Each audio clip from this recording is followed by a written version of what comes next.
Attorney Rob, may nagtanong, yung nanay po niya ay may 3 kapatid. Tapos po, nung wala na ang kanyang ina, ay nakikati po ang mga tiya niya sa mga ari-arian ng nanay niya. Dahil may karapatan daw sila dito bilang tagapagmana. Tama po ba ito? Mali. Maling-mali. Dahil under Article 978 ng ating Civil Code of the Philippines na sinasaad na succession pertains in the first place in the direct descending line. Ano ba ibig sabihin nito? Direct descending line ay yung pababang diretsyo. Ano ibig sabihin nito? Yung anak na nag-iisa.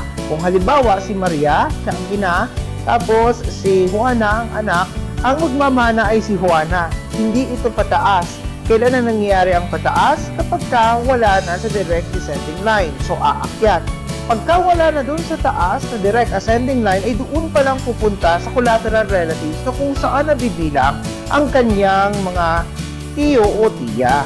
Kaya naman, walang karapatan ang tiyo o tiya na magmana kung mayroon na anak on the direct descending line. Kaya sa tanong mo, maling-mali ang sinasabi ng mga nag-aangkin na meron daw silang mana sapagkat ang buong mana ay mapupunta doon sa nag-iisang anak. Malinaw ba?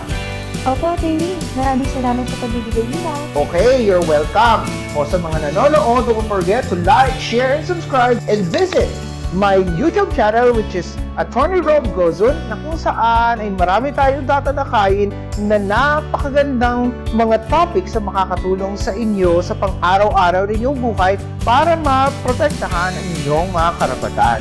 Tandaan, laging idaan sa batas at huwag sa dahas. Bye-bye!